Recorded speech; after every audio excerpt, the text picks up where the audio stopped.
கோச்சார ஜாதகம் அப்படின்றது வந்துட்டு எங்கே போகுது, சந்திரன் எங்கே போகுது அப்படிங்கிறத எடுத்துக்கிட்டீங்க அப்படின்னாவே இன்னைக்கு இதுக்காக தான் வராங்கங்கிறத நீங்கள் ஈஸியாக ப்ரிடிக்ட் பண்ணிடலாம். இப்போ குரு பயிற்சி, இப்போ எக்ஸாம்பிளுக்கு மேச ராசிக்கு சூப்பராக இருக்குன்னு வச்சுக்கோங்க.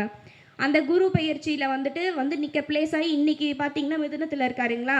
இந்த வருஷத்தில் ஜூன் ஜூலைக்கு மேலே கடகத்தில் வருவார். மிதுனத்தில் எந்த கிரகமும் இல்லை, குரு வந்து இருக்கார். அவர் 5, 7, 9 பார்வையிலையும் எந்த கிரகமும் இல்லைன்னு வச்சுக்கோங்களேன். குரு பயிற்சி பற்றி உங்களுக்கு கவலையே வேண்டாம். ஏன்னா அவருக்கு கொடுக்க போகிறது எதுவுமே அங்கே இல்லை. இவ்வளோ என்ன ப்ராப்ளம் கிடைக்கும் அப்படின்னா, இப்போ உங்களுக்கு மேச ராசின்னு வச்சுக்கலாம், விரைய சனி தான். அந்த மீனத்தில் வந்துட்டு சனி பகவான் இருக்கார், அதே இடத்துல குரு பகவான் இருக்கார் அப்படின்னா அங்கே வந்து உங்களுக்கு பிரம்மஹத்தி தோஷமாக செயல்படும். பிரம்மஹத்தி தோஷம் அப்படின்னோடனே தோஷம் அப்படின்னு எடுத்துக்கக்கூடாது.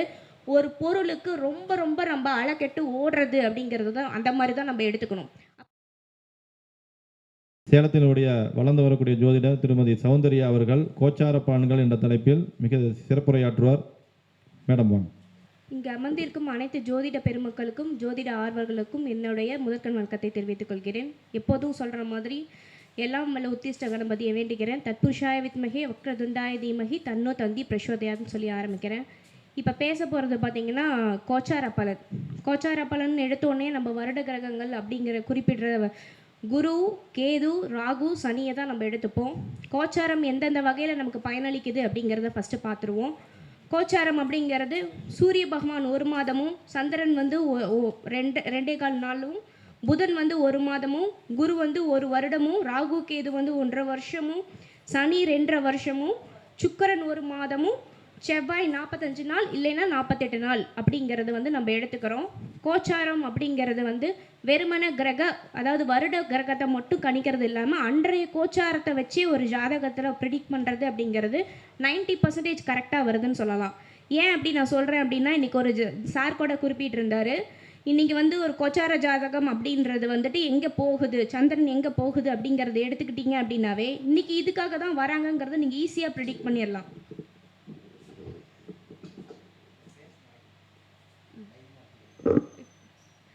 ஈஸியாக ப்ரிடிக்ட் பண்ணிடலாம்.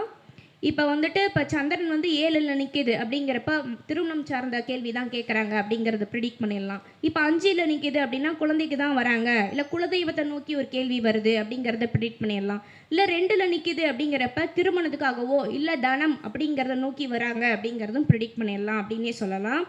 இப்போ வந்துட்டு கோச்சார ஜாதகத்தை வச்சு மேக்சிமம் நீங்கள் எடுத்துடலாம். அவங்க பிறப்பு கால ஜாதகம் இல்லாத பிரசன்ன ஜாதகம் கோச்சார ஜாதகத்தை வச்சு 90% ப்ரிடிக்ட் பண்ணிடலான்றதை ஆணித்தனமாக சொல்லலாம். இப்போ கிரகங்கள் அப்படிங்கிறத வச்சு எப்படி பலன் கணிக்கலாம் அப்படிங்கிறத நான் சொல்கிறேன். ஃபஸ்ட்டு சனி பகவானை எடுத்துப்போம். அவர் சனி பகவான் ஒரு கோச்சாரத்தில் வரும்போதே இங்கே வந்துட்டார், 8ல் வந்துட்டார் அஷ்டமத்து சனி, 12ல் வந்துட்டார் விரைய சனி, ஜென்ம சனி அப்படின்னு சொல்லி நம்ம பயந்து நடுங்கிறது இருக்குது. மேக்ஸிமம் ஜாதகம் பார்க்குறாங்க அப்படின்னாவே சனி பெயர்ச்சி வந்தால் தான் ஜாதகம் நிறையா நமக்கு வந்து குவியும். எப்படிங்க மேம் இருக்குது எங்களுக்கு அப்படின்னு சொல்லிட்டு வந்து பார்ப்பாங்க. இப்போ சனி பகவான் கோச்சாரத்தில் போகிறாருன்னு வச்சுக்கோங்களேன், வெறுமன கோச்சார ஜாதகங்கள் அவங்களோட பலனை முழுசாக கொடுத்துட்டு போகிறது கிடையாது. பிறப்பு கால ஜாதகத்தில் வந்துட்டு ஒரு கிரகம் இருக்குது, அது மேலே கோச்சார ஜாதகம் கிரகம் வந்து பயணிக்குதுங்கிற பொழுது மட்டும்தான் அங்கே பலன் வருது. இல்லை நீங்கள் கோச்சார கிரகம் வந்து பயணிக்கும் பொழுது பிறப்பு கால ஜாதகத்தில் வந்து அங்கே கிரகமே இல்லைன்னு வச்சுக்கோங்களேன், அங்கே பலன் நீங்கள் எதிர்பார்க்கறது முற்றிலும் தவறு அப்படிங்கிறதே சொல்லலாம். இப்போ குரு பயிற்சி, இப்போ எக்ஸாம்பிளுக்கு மேச ராசிக்கு சூப்பராக இருக்குன்னு வச்சுக்கோங்க. அந்த குரு பயிற்சியில் வந்து நிற்க பிளேஸ் ஆகி இன்றைக்கி பார்த்தீங்கன்னா மிதுனத்தில் இருக்காருங்களா. இந்த வருஷத்தில் ஜூன் ஜூலைக்கு மேலே கடகத்தில் வருவார். மிதுனத்தில் எந்த கிரகமும் இல்லை, குரு வந்து இருக்கார். அவர் 5, 7, 9 பார்வையிலையும் எந்த கிரகமும் இல்லைன்னு வச்சுக்கோங்களேன். குரு பயிற்சி பற்றி உங்களுக்கு கவலையே வேண்டாம். ஏன்னா அவருக்கு கொடுக்க போகிறது எதுவுமே அங்கே இல்லை. ஆனால் எக்ஸாம்பிளுக்கு ராசி பலன் பார்த்தீங்கன்னா நல்லா இருக்குது, மேஷ ராசிக்கு சூப்பராக இருக்கும்பாங்க. பிறப்பு கால ஜாதகத்தில் அங்கே கிரகமே இல்லைங்கும் போது உங்களுக்கு பெருப கொடுக்க போகிறது அப்படின்னு பார்த்தீங்கன்னா 0% தான் இருக்கும். இன்கேஸ் அதாச்சும் மிதுனத்துலேயோ கடகத்துலேயோ ஏதோ ஒரு கிரகம் இருக்குது, அவங்க பார்வையிலையும் எல்லா கிரகமும் இருக்குது அப்படின்னா கோச்சார பலன் 80% ஒர்க் ஆகும். அந்த 80% ஒர்க் ஆகிறதுல 100% அள்ளி தரது எதுனா தசா புத்தி. இன்கேஸ் தசா வந்து குரு தசையாக போயிட்டுருக்கு, இல்லை புத்தி வந்து குரு புத்தியாக போயிட்டுருக்கு அப்படிங்கிறப்ப பலன் வந்து 200% அதில் வர தீய பலனோ நல்ல பலனோ நடக்கும் அப்படிங்கிறத சொல்லலாம். இப்போ எடுத்தோடனே ஒரு ஜாதகத்தை பார்க்குறீங்க, கோச்சார பலனை பார்த்துட்டு அங்கே கிரகம் இருக்கா அப்படிங்கிறத ப்ரிடிக்ட் பண்ணிகிட்டே நீங்கள் சொல்கிறீங்க அப்படின்னாவே 99% கரெக்டாக இருக்குது. ஏன் கரெக்டாக இருக்குது அப்படின்னா, கோச்சாரம் அப்படிங்கிறது இப்போ நடப்பு நிகழ்வை துல்லியமாக சொல்லுது. கோச்சாரம் இல்லாத ஒரு ஜாதகர் பலன் சொல்கிறாரு அப்படின்னா, அவர் வெறுமனே அதாவது பொது பலனை மட்டும், அதாவது இந்த டைமில் இப்படி நடந்திருக்குன்னு சொல்லாமல் உங்கள் ஜாதகத்தில் இது இருக்குன்னு மட்டும் சொல்ல முடியுமே தவிர, இப்போ இந்த நிகழ்வு நடந்திருக்கும் அப்படிங்கிறத சொல்ல முடியாது.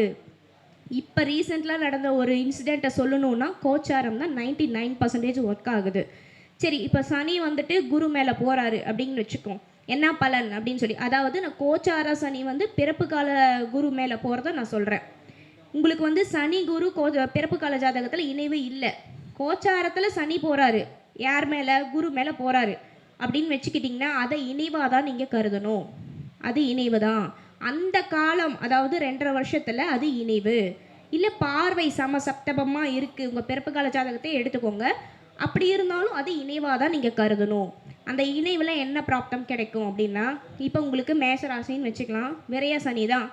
அந்த மீனத்தில் வந்துட்டு சனி பகவான் இருக்காரு, அதே இடத்துல குரு பகவான் இருக்காரு அப்படின்னா அங்கே வந்து உங்களுக்கு பிரம்மஹத்தி தோஷமாக செயல்படும். பிரம்மஹத்தி தோஷம் அப்படின்னு தோஷம் அப்படின்னு எடுத்துக்கக்கூடாது. ஒரு பொருளுக்கு ரொம்ப ரொம்ப ரொம்ப அலைக்கெட்டு ஓடுறது அப்படிங்கிறது தான், அந்த மாதிரி தான் நம்ம எடுத்துக்கணும். அப்போ ஒரு பொருளுக்குன்னா இன்றைய காலகட்டத்தில் எல்லாரும் உன்னை நோக்கி ஓடுறாங்கன்னா பணம் தான், பொருள் ஈட்டுறதை நோக்கி தான் எல்லாருமே ஓடுறாங்க. அப்படிங்கிற சமயத்தில் இங்கே வந்து வேலைக்கான பிராப்தம் அப்படிங்கிறது அதிகமாக நமக்கு கிடைக்குது. பிறப்பு கால ஜாதகத்து மேலே குரு இருந்து அது மேலே சனி போகிறாரு அப்படின்னா இங்கே வந்து வேலைக்கான பிராப்தம் அதிகமாக கிடைக்குது. அதே போல் கடக லக்னத்துக்கு அஷ்டமத்து சனி அப்படின்னு நம்ம எடுத்துப்போங்களா. அஷ்டமத்து சனி அப்படிங்கிறப்ப உங்களுக்கு வந்துட்டு இப்போ பயந்து நடுங்குவாங்க. ஆனால் அதே பார்வை அப்படிங்கிறது வந்துட்டு வக்ரகங்கள் இல்லைன்னா லக்னத்திலே ராகு ஏதாவது இருக்குன்னு வச்சுக்கோங்களேன், அங்கே பலன் அப்படி வேறுபடுது. ஏன் வேறுபடுது அப்படின்னா, இப்போ எக்ஸாம்பிள் இந்த ஜாதகம் என்கிட்ட வந்தது அஷ்டமத்து சனியில். இப்போ நம்ம பார்த்தப்ப அவருக்கு வந்து வெளிநாட்டில் வேலை அப்படிங்கிறது கிடச்சிருக்கு. வெளிநாட்டு வேலை அப்படின்னு கிடச்சி 10 ரூபாய் சம்பாதிக்கிற இடத்துல 100 ரூபாய் இப்போ சம்பாதிக்கிறாரு. ஆனால் தூக்கம் அப்படிங்கிறது இல்லை, கரெக்டான உணவு அப்படிங்கிறது இல்லை, குடும்பத்தை விட்டு பிரிஞ்சிட்டாரு. இந்த அஷ்டமசனி என்ன பண்ணியிருக்குன்னா, அவருக்கு தூக்கத்தை தரலை, கரெக்டான தூக்கத்தை தரலை, கரெக்டான உணவை தரலை, குடும்பத்தை விட்டு விலக்கி வச்சிருச்சு. விலக்கி வச்சது தான் இங்கே வந்து தீயப்பலன். நல்பலன் அப்படின்னு பார்த்தீங்கன்னா, உங்களுக்கு லைஃப்க்கான செட்டில்மெண்ட்டாக நல்ல வேலையை கொடுத்து ஃபாரினில் செட்டில் ஆகிற அளவுக்கு பண்ணி விட்டுருச்சு.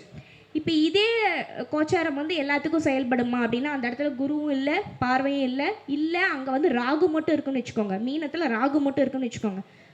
அந்த டைமில் என்னன்னா, அவங்க உழைப்பை யாரோ திருட போகிறாங்க அப்படிங்கிறது அர்த்தம். அவங்க உழைப்பு எங்கேயோ பறிபோக போகுது அப்படிங்கிறது அர்த்தம். இல்லை செய்யாத குற்றத்துக்கு தண்டனை அனுபவிக்க போகிறாங்க அப்படிங்கிறது அர்த்தம்.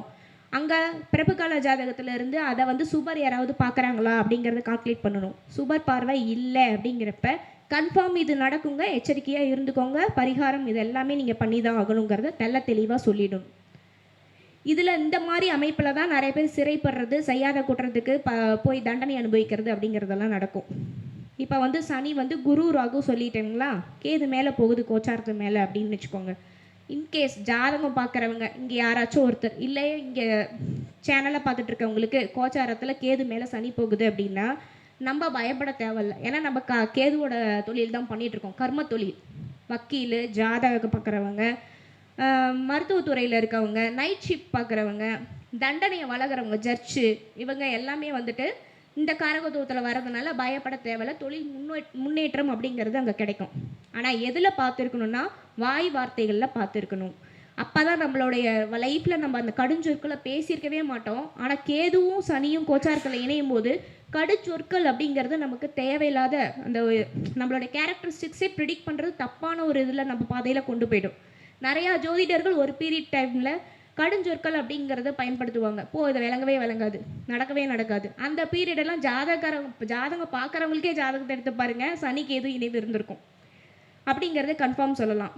அதே போல் புதன் சனி இணைவு போகுது அப்படின்னா கோச்சாரத்தில் நான் சொல்கிறேன், பிறந்த கால ஜாதகத்தில் புதன் மேலே சனி போகிறப்ப கூட்டாளிகளால் பெரிய அளவுக்கு பாதிக்க போகிறாங்க அப்படின்றது சொல்லலாம். இந்த டைமில் தான் கூட்டு தொழில் பண்ணுறோம், ஒரு முதலீடு போட்டு ஒரு பிஸ்னஸை பண்ணுறோம் அப்படின்னு ஜாதகத்தை தூக்கிட்டு வருவாங்க. நீங்கள் டெஃபினட்டாக சொல்லிடணும், வேண்டவே வேண்டாம். ஏன்னா சனி பகவான் ஃபஸ்ட்டு எப்படி செயல்படுவாருன்னா, திரிகோணத்தில் இருக்கும் போதே ஆரம்பிச்சிருவார் ஒரு வேலையை, பொறுமையாக ஆரம்பிச்சிருவார்.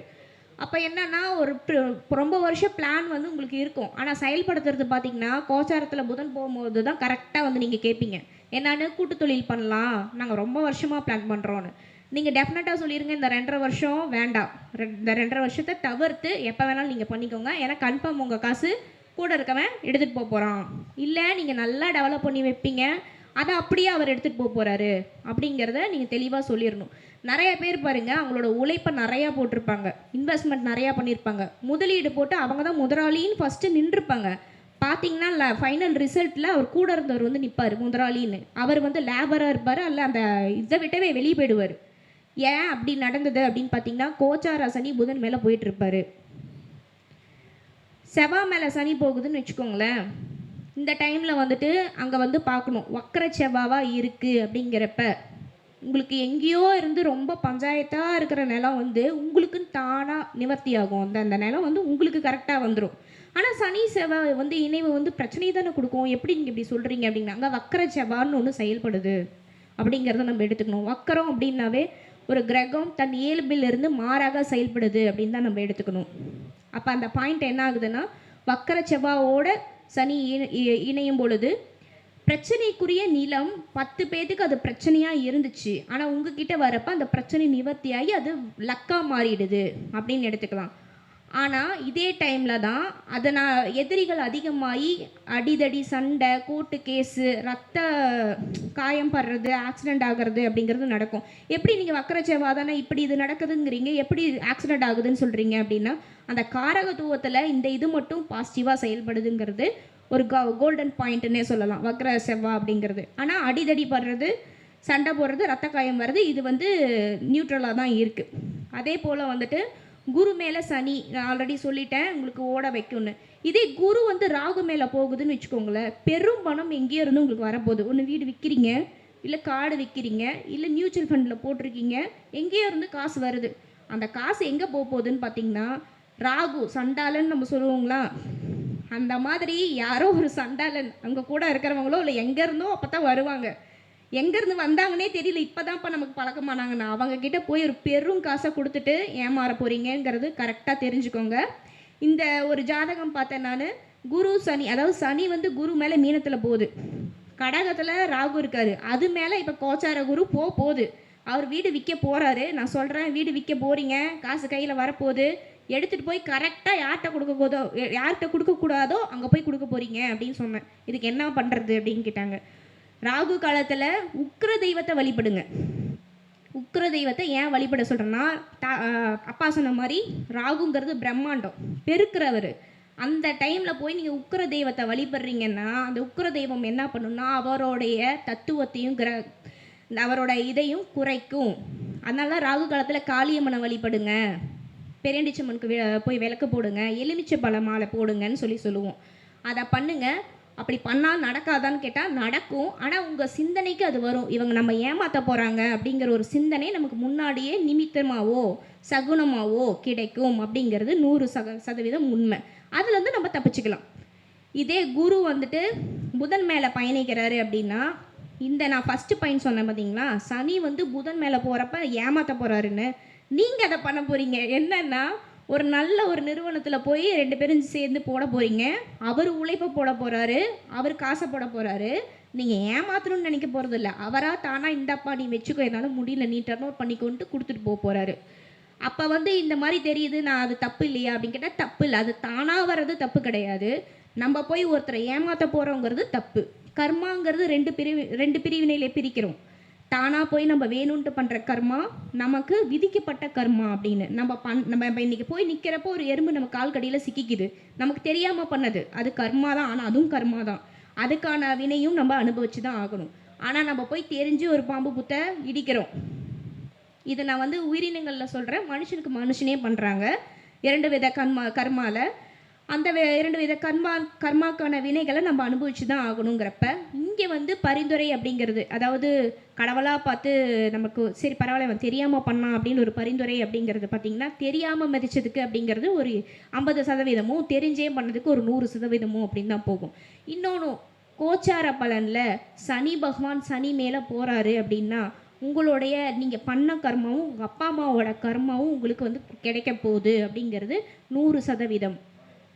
எப்படி சொல்கிறீங்க அப்படின்னா கர்மகாரகன் சனி சனி மேலேயே பிறந்த கால சனி மேலே போகிறாரு கோச்சாரத்தில் அப்படின்னா ஒன்று புதிய கர்மாவை உருவாக்க போகிறீங்க. கர்மா அப்படின்னு எடுத்த உடனே பாவ கர்மா தான் அப்படிங்கிறது கிடையாது, புண்ணிய கர்மாவும் இருக்குது. இதில் நல்ல கிரகங்களான குருவோடையும் சுக்கிரனுடையும் இணைவோ பார்வையோ இருந்துச்சுன்னா நல்ல கர்மா, கோயில் கட்டுறதுக்கான திருப்பணி செய்கிறது, அன்னதானம் செய்கிறது, நன்கொடை கொடுக்கறது, இல்லை காசு மூலமாக எனக்கு வசதி இல்லைனாலும் என்னோட உழைப்பை போட்டு நல்லதை பண்ணுறது அப்படிங்கிறத பண்ணுவீங்க அப்படின்னு சொல்லலாம். அந்த டைமில் இதே பாவ கிரகங்களோட சேர்க்கை இருக்குன்னா தீய கர்மாவுக்கு வழி வகுக்கிறீங்கிறது 100% உண்மை. இந்த மாதிரி ஒரு ஜாதகம் வருது அப்படிங்கிறப்ப வேண்டாம், இருக்க கர்மாவே பேகேஜே அதிகமாக இருக்குது, புதிய கர்மாவை எதுவும் பண்ண வேண்டாம், பேராசை பக்கம் போக வேண்டாம். ஏன்னா சனி பகவான் வந்துட்டு பேராசையை ஃபஸ்ட்டு காமிச்சிட்டு அதுக்கப்புறமேட்டு நம்மளை எல்லாம் பண்ண வைப்பார், ஸ்லோவாக பண்ண வைப்பார். நமக்கே தெரியாது அந்த லெவலுக்கு நமக்கு ஸ்லோவாக நம்ம அதுக்குள்ளே போகிற மாதிரி இருக்கும்.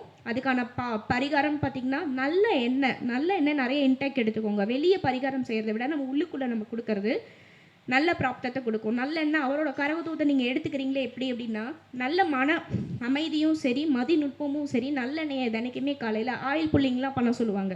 அந்த மாதிரி நல்ல எண்ணெய் நம்ம உள்ள எடுத்துக்கிறப்ப நல்லது கிடைக்கும். அதே போல் ஒரு நாள் நல்லெண்ணெய், ஒரு நாள் பசு நெய் வந்து ஒரு ஸ்பூன், அதாவது ரெண்டுமே ஒரு நாளில் சேர்க்கக்கூடாது. ஒரு நாள் நல்லெண்ணெய், அடுத்த நாள் வந்துட்டு பசு நெய் அப்படிங்கிறத மாற்றி நம்ம எடுத்துக்கிறப்ப வந்துட்டு உடல்லையும் சரி நம்ம மதிநுட்பமும் சரி நல்லபடியாக செயல்படுது அப்படிங்கிறது எடுத்துக்கலாம். அதே போல் சனி பகவான் வந்துட்டு கேது மேலே சொல்லிட்டேன் நான். குரு வந்துட்டு சுக்கிரனோட இணைவு அப்படிங்கிறன்னு வச்சுக்கோங்க கோச்சாரத்தில். அந்த டைமில் உங்களுக்கு எங்கெங்கே இருந்தோ ஃபண்டு வரப்போகுது. ஃபண்டு அதாவது எப்படின்னா முதலீட்டுக்கான ஃபண்டு வரப்போகுது.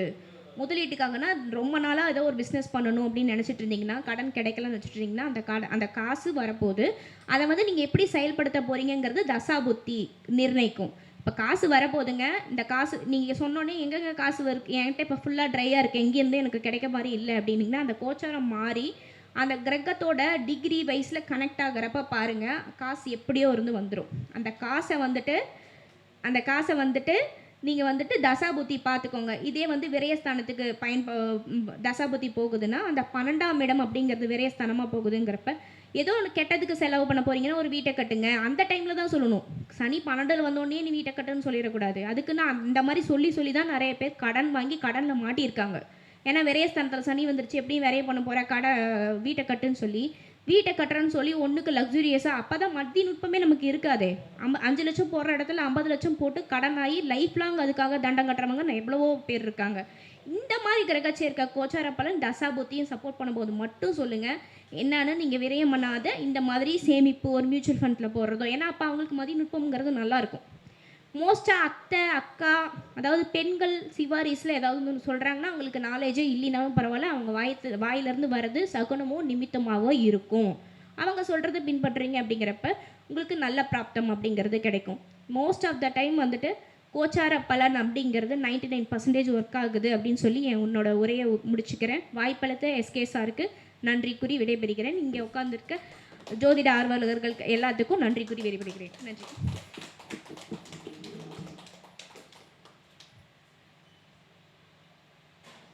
மேடம் அவர்களுக்கு ஜெயலலிதா மேடம் அவர்கள்